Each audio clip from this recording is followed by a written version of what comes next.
Hello, everyone. Welcome. A brief introductory note. This is my colleague, Hana Kallus, who teaches legal English at the Faculty of Law. Today she's going to give a presentation on a course she's built together with her colleagues. I can see over there in the hall. So, Hana, please. Yeah, thank you. Thank you for coming. It's nice to have here participants from the whole Republic, current colleagues, former colleagues. With great joy, I would like to introduce the rest of my team, Professor Jarmila Pokorná, a professor of business law. She's very shy, so she's there in hiding. And another expert in marketing and finance, and also in statistics, Eva Tomášková. So you have here 3/4 of our team. I will start with a picture, which was a challenge for me. In Ghana, about 2 or 3 years ago, I managed to walk very high in tops of trees. So I use this metaphor for the explanation of the beginning of our cooperation. And we saw the result which we wanted to achieve. We knew where we want to head for, where we want to go. But as you can see in the second picture, which is actually from Turkey, from Troya, former Troya, you can see that every step you make, there are other ways where you can go. So it was very exciting. We teach a new course at the Faculty of Law, and for me it was really a joy because I missed working in a team a lot. And I appreciated very much that, real lawyers wanted to cooperate with an English teacher. So they did the thinking. So they came up with case studies, ideas for activities, and then we put it all together. At the very beginning, we met when I was actually hired to train them in ICT. So during that year, I realized that they are really normal, not just new normal, but normal. So it was very nice communication and it was inspiring. So I started telling them about my work, about what we did in our previous projects, Compact, Impact. If you are from our language department, you know what it means. Mainly in the project Compact, we prepared soft skills courses in various languages. And before we actually prepared that, we did a thorough analysis of the market, not only within the university, but outside. So we cooperated with an association of trainers, and they approached big companies, corporates, but also smaller companies, and they shared their views. So we knew what is needed. We also asked fresh graduates from our faculty what they missed, what skills they should have learned at the faculty. So we had, these 3 different types of feedbacks. So we were motivated. We knew that our students, current students, were motivated. And we were thinking how to put it all together. Today in the morning, we had a very inspiring talk by Professor Bhatia. So when I was thinking about it last night, I decided to add 2 more slides just to show that the whole course is embedded in much wider context of intertextuality and interdiscursivity. Our students actually don't know how to write, how to behave in Czech environment. And we were trying to prepare them to use English in a Czech environment. So that was the purpose. I will skip this. Actually, we piloted the course twice, and we always ended up changing the course, adding things according to students' wishes, according to our experience, and so on. I must say that you can see it's a very small group, so we enjoyed working with such a small team. Their English was excellent, so I was wondering why they would like to keep their English alive, but nevertheless, they were very humble. So this picture shows the first session when we did the needs analysis, and then we shared the views. So this is what we arrived at. This is what we thought. And this is what students expected. So you can see there are overlaps, but also there are things we knew we could not cater for. Like we knew that we wouldn't be able to teach them how to draft regulations or acts in English because of the time constraints and because of lack of training on our side. This is just to give you some idea about the structure. So we wanted them to cooperate. That's why they had quite a few tasks together. They were, of course, expected to come to class and do things together. Plus, they worked individually. And for the feedback on individual tasks, we all of us got together and we made an assessment from the legal point of view or business point of view and an English point of view.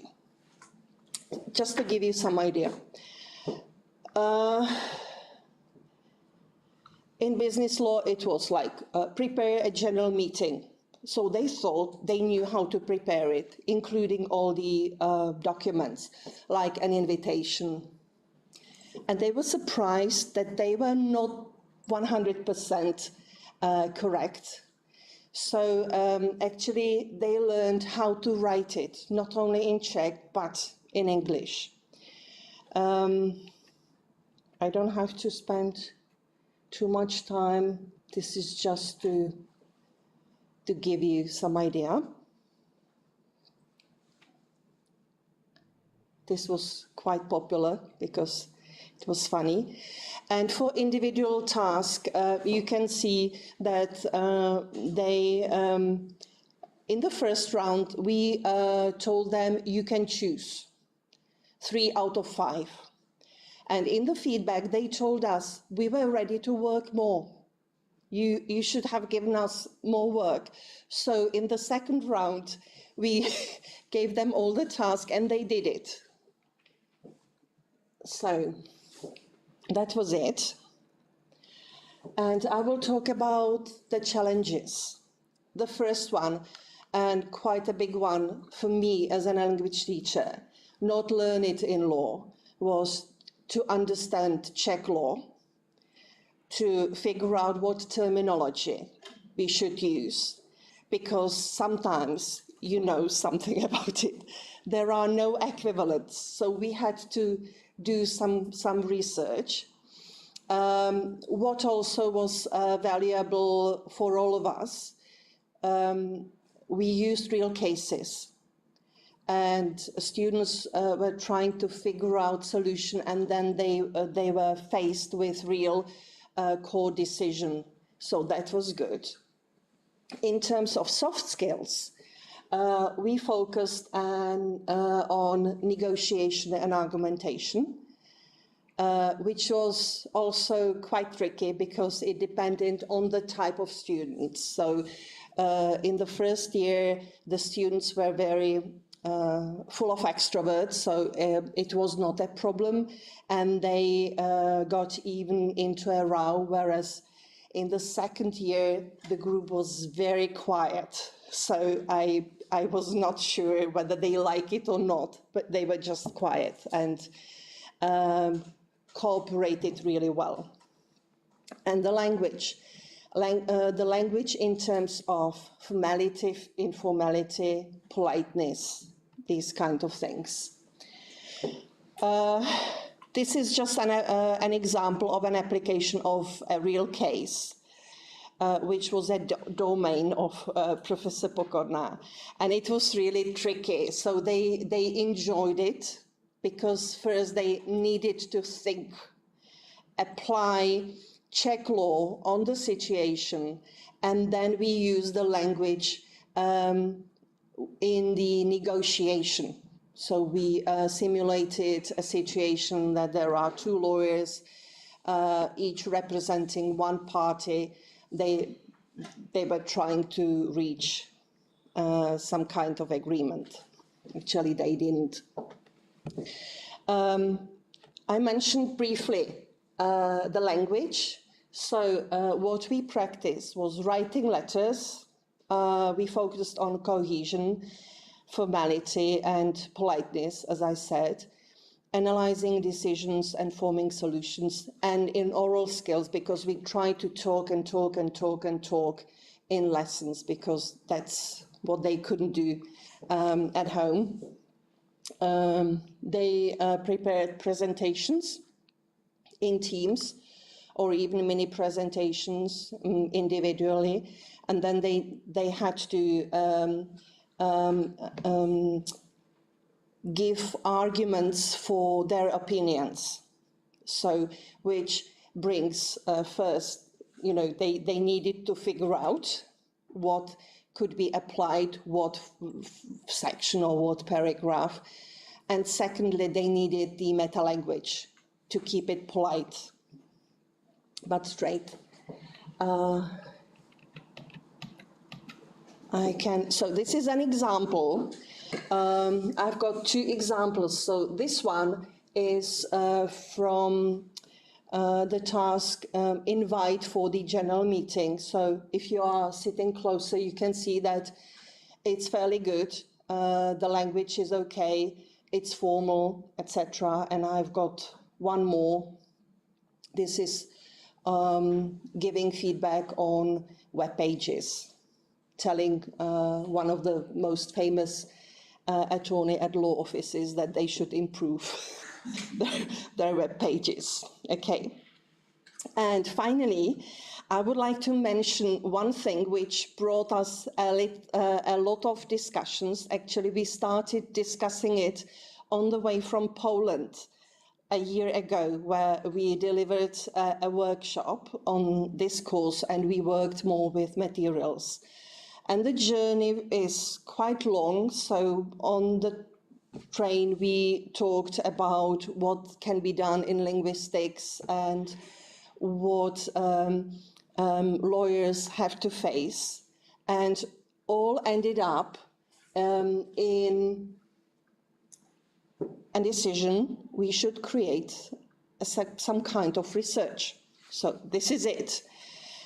Coronavirus situation brought a tiny complication, because we hoped that we would be able to deliver the result of a questionnaire, but unfortunately we have very few number of participants. We need for the first piloting at least 30, and we still have only 24.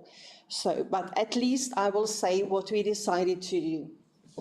So, Eva was an expert in delivering the methodology and all the background. So we are now in the middle. So there are 5 steps mentioned in quality measurement. So we are now in the pilot part in the middle. And probably you are aware that a lot of questionnaires use the scale: I fully agree, I don't know, I tend to disagree, I completely disagree. So it's Likert scale. I didn't know that. And after we have enough results, we will apply Cronbach alpha coefficient on that, and we will be able to to come up with something. What I want to show you, because I didn't comment on the fact that there are two parts which focus on law, and they are in Czech. And the third part focuses on English and is in English, and looks at politeness issues, modality issues, etc. Because, as I learned, lawyers cannot agree, correct me, Jarka, if I'm not right. If you have, for instance, a paragraph about something, if you ask 10 lawyers, they don't agree about the meaning. Okay, so it floats. And I don't think it's right, but I'm not a lawyer. But we were curious what students feel and how they perceive it. Because I didn't mention that Jarka is also a member of the legal committee advising on how to draft laws. So if you are interested, we can have a look at some parts,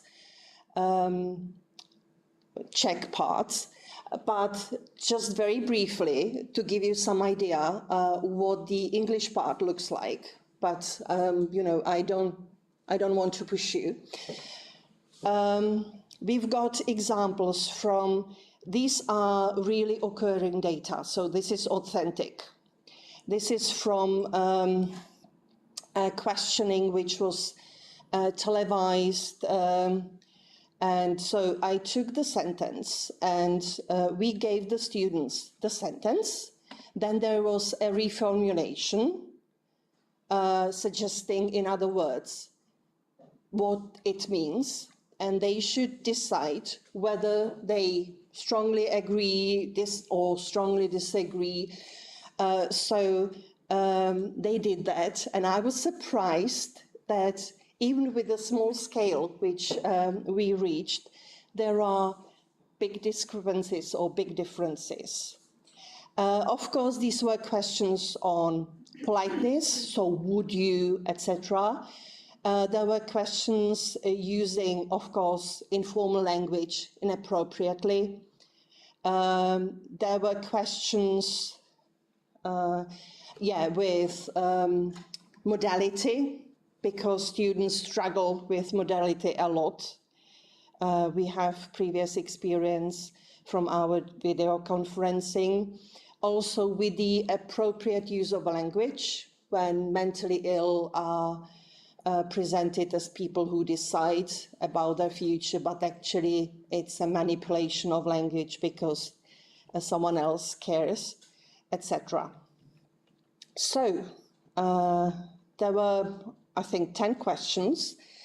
And what next? So we would like to finish the evaluation of the questionnaire this year, hopefully in autumn, because we were creating plans how many answers we will get if the ladies ask in their business lessons and law lessons, and me if I ask the whole year. And, you know, if you want to make the God laugh, tell him about your plan. And so we plan to restructure the course and focus a little bit more on soft skills. And that's based on the feedback, which I have here. It got frozen. It got frozen. It moves here on my screen, but not here. I wanted to project. Move your outside the screen. Just, Yeah. You know, very far away. Yeah. It should, you know. Doesn't work. Never mind. The feedback, I can give you just a brief summary of the... Yeah, so, perfect. No, yeah, this is it. I highlighted some recommendations by students. They really took time and they gave us extended feedback on paper. So they mentioned that the course has a potential, high potential, and that we should develop it further. So actually, this drives us into future. And I have 1 minute. I got rid of it, so I don't know whether I wanted to show, if we can go back, I would like to show the questionnaire. I don't take it personally. I'm okay. It would be just a treat to show you the questionnaire. I don't... Sorry. That's okay.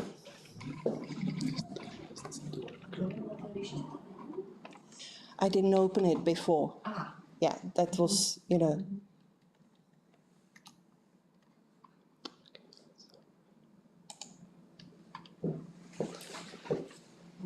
Okay, thank you very much. I will try to go quickly. Here it is. Yeah. It's nice to do it without glasses.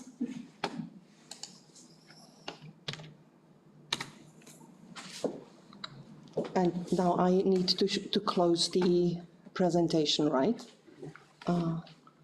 If you could help me. Okay.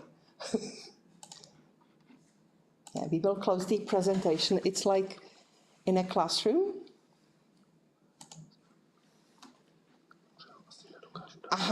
Okay, so I just want to show you that it does exist. Okay, so I'm not lying.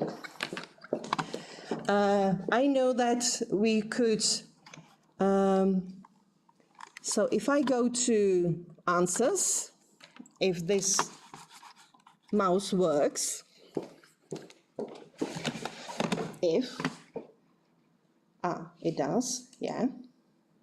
Please, yeah.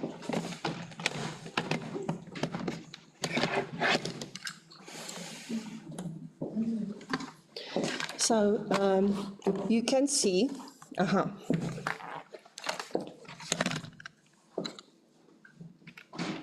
I would like to go down because we have lovely pie charts.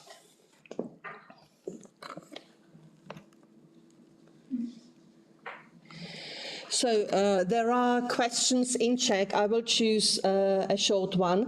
Podíl, se kterým nejsou spojena žádná zvláštní práva a povinnosti, je podíl základní.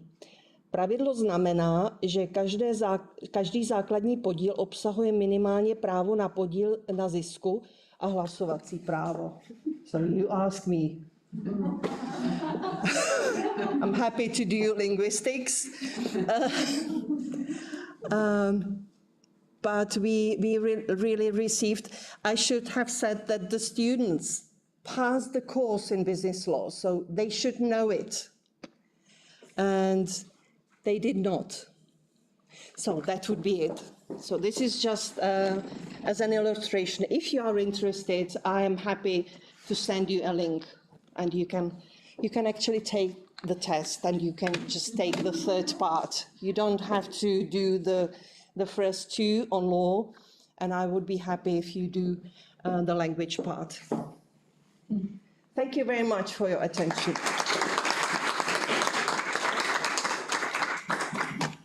Thank you very much. Now we've got 5 minutes for a Q&A session, so please, if you get a question. I have a question. I appreciate that you chose the topic of a case study using for pedagogical purposes. How demanding is it from your perspective as a language teacher to prepare or to work with a case study drawing on offered cases? There must be a large gap between. There are two things. We use from time to time real cases or simulated cases in our regular language course. But this was different because I had lawyers who actually gave us feedback who actually explained to me what is behind it, and then we could do it. And they actually let the students, when they were not sure which regulation or which law should be applied, so they let them. In a couple of cases, they have to switch into Czech and to explain because things were getting difficult, but all in all, they were able to understand it and to express it in English. We had a policy that we didn't want to interfere with the area of international law, so we kept telling students that more and more it is quite likely that they will have a client, an English-speaking client, not probably a native speaker, and they will have to explain Czech law through the medium of English. So actually, I was in a very nice position that I had experts for that. Absolutely, because you know, when you read a case study, yeah, so you rely on the information that is given, but there can be information which is behind, you know, between the lines, only experts understand and oriented in the area, unlike language teachers who rely only on what is written and how it's argued. Thank you. Good for you, actually. That's why I'm so proud about the team. Any other questions? Do we have any online questions? No. No. No online questions. Good for me. We've got 4 minutes. Okay. So maybe there any? Yeah. I don't have a question. I just have a comment. As a Spanish teacher at the Faculty of Law, I admire and I envy you that you can collaborate, you can prepare a course like that, because that's the dream. I know. You know, I didn't want to exaggerate, but it's actually my dream team. Yeah. Yeah. Could you, well, when we're speaking about this issue, could you give us some kind of a recipe for bringing in, you know, in-field people to our language courses? You mean the students or making a team with experts? Yeah. The latter. Yeah. The latter. This was made on really personal basis, because I met Jarka 10, 15 years ago when they had a project on developing English. So I was their English teacher, so they used to come to my office and we had classes. I had a small circle. So that was really nice, and I realized that they are very approachable and they are willing to share. And then as I was meeting them on the corridor, just very briefly, once, I don't know when exactly it was, during the ICT training, then we decided to create something which could bring us a joy, because actually we created it for ourselves. We wanted something to have fun, to enjoy it, to learn something new. And of course, the students benefited, because they kept asking me when they were sitting for an English exam in year 2 at the end, are there any other courses you offer? And I said, unfortunately, no, we don't have a funding. So this was funded, the first pilot. We received tiny money, but it was motivational. And then we just did it because we enjoyed it. So find someone you like, who you know can cooperate with you, and then, you know, it will work smoothly. Thank you. Thank you very much. Thank you for